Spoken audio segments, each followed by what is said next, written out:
Good morning, my dear student friends. Today, let us have a discussion on the topic management of classroom situation. Classroom situation differs from subject to subject, it differs from class to class. Management is nothing but the control of the classroom situation. Sometimes it becomes very difficult to manage the classroom situation.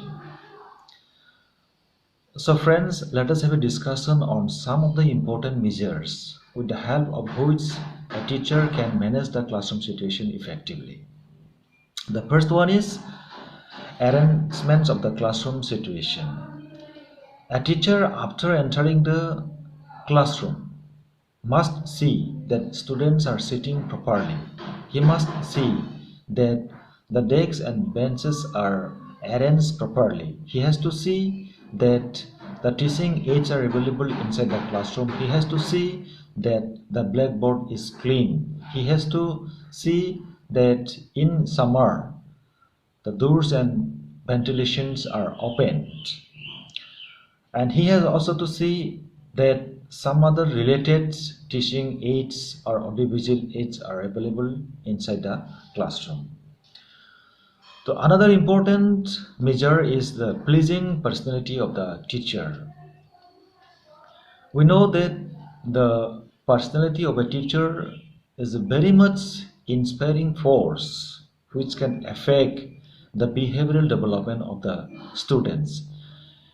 A teacher is supposed to have a pleasing personality. The attitude, the mood, and the dress code of the teacher can influence the behavioral development. It can influence the psychological development of the students. So it is expected that every teacher must have pleasing personality. In effective classroom management, every teacher is required to establish a friendly relationship with the students. He is the responsible person to create a congenial atmosphere inside the classroom, because a student can learn more if he feels secured. A student can learn more if he feels happy. Therefore, a teacher has to see that there exists a friendly relationship between the teacher and the students. The next point is use of audiovisual aids. My dear student friends, mere verbal lecture may not be fruitful in helping the students to learn more. Therefore, it is very important that every teacher must use audiovisual aids in the teaching learning process. He has to select the proper teaching aids. He has to select the proper audiovisual aids in his classroom. Say for example, if students are taught about the Taj Mahal, and if the students are told that Taj Mahal seems just like a temple, just like a mandir, it may create confusion in the mind of the students, because student knows that mandir is everywhere in the country, mandir is everywhere in the regions. So to give them clear idea about the Taj Mahal, it is necessary to teach them about the Taj Mahal with the help of the television, with the help of the computer, or the best method is to take the student to the Taj Mahal. So it will give them definitely a clear idea about the Taj Mahal. As we know that teaching aids or the audiovisual aids can give first-hand experiences to the students. Therefore, it is very much important to present the lesson with the help of the teaching aids. Next point is asking questions. It is said that a teacher who asks nothing teaches nothing. Therefore, asking question is very much important. So asking question starts before the lesson starts. Till the end of the lesson, asking question should be a continuous process. Before the lesson starts, during the presentation, and after the presentation of the lesson, the question should continue. So the purpose of asking question is to know to what extent a student has learned, to what extent the teacher has been able to give teaching. So this is very much important. The responsibility of the teacher is to make the idea clear, and therefore it is very much necessary that every student should be encouraged to stand up and interact with the teacher. We know that every teacher are active in the classroom, but students should be made active, not passive. Every time students should be encouraged to interact with the teacher, and the students should be encouraged to speak something. A teacher inside the classroom can use three types of interaction style.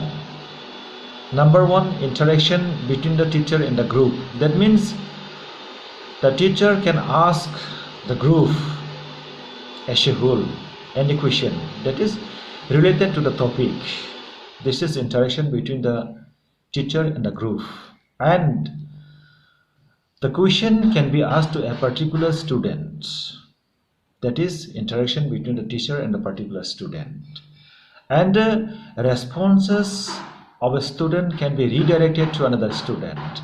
So this will be interaction between the student and the student. If this technique is used inside the classroom, no student will feel asleep inside the classroom. So this will be very much interesting.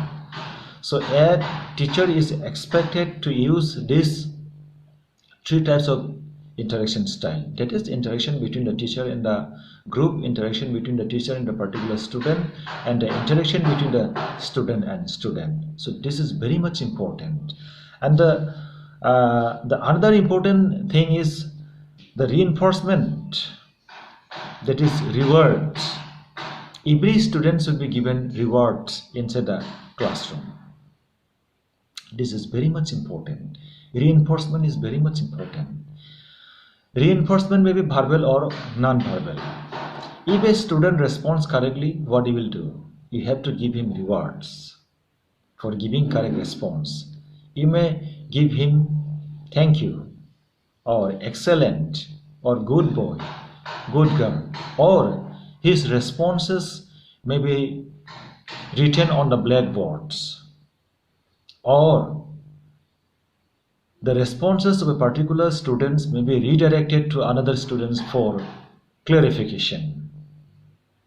The students who responds correctly will feel proud.